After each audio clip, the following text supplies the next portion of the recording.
À Kiev, maintenant, les joueurs de Laval s'attendaient à passer une rude soirée. Et le moins que l'on puisse dire, c'est que les faits leur ont donné raison, n'est-ce pas, Godard, qui effectue ici son premier arrêt de la partie. Et déjà de premiers doutes pour Oleg Blokin. Les Soviétiques veulent à tout prix marquer au début de match, histoire de se libérer, mais rien ne passe. Et quand ce n'est pas un défenseur, c'est Jean-Michel Godard en personne qui écarte le danger. Une nouvelle preuve sur ce corner après 10 minutes de jeu.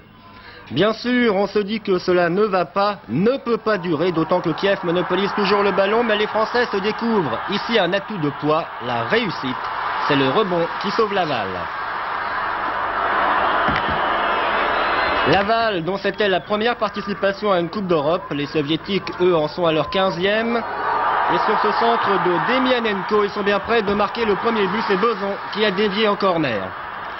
Ce but après lequel il court depuis maintenant 37 minutes, ils vont finir par le marquer, les joueurs de Kiev, à la suite de cette action de Blokin. Godard repousse, mais Bouriac a suivi, il marque. Un seul problème, Blokin était hors jeu au départ de l'action et le but est refusé.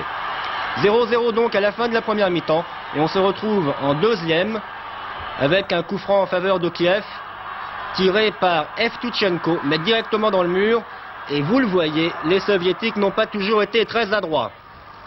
Michel Lemilner ne semble pas rassuré pour autant.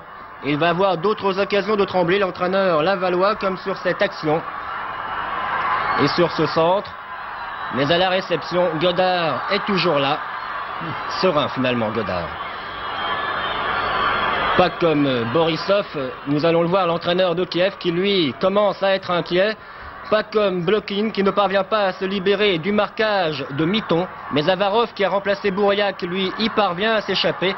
Ça chauffe pour Laval. Un nouveau centre, mais à la réception encore et toujours Jean-Michel Godard. De l'autre côté du terrain, il y a aussi Mikhailov. Et oui, on avait fini par l'oublier. Kiev jouait aussi avec un gardien de but.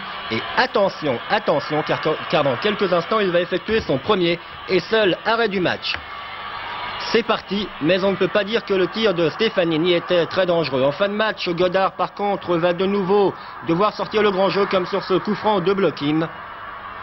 Mais c'est en fait tous les joueurs de Laval qu'il faut féliciter. Vous voyez là encore avec quel acharnement et quelle volonté ils ont défendu.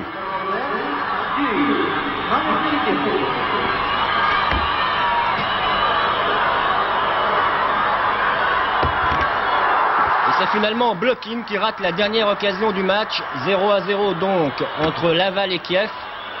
Blokin n'en revient pas, les Lavallois non plus, et ils peuvent féliciter leur gardien Godard. Godard qui évoluait l'année dernière encore deuxième division à Neulémine.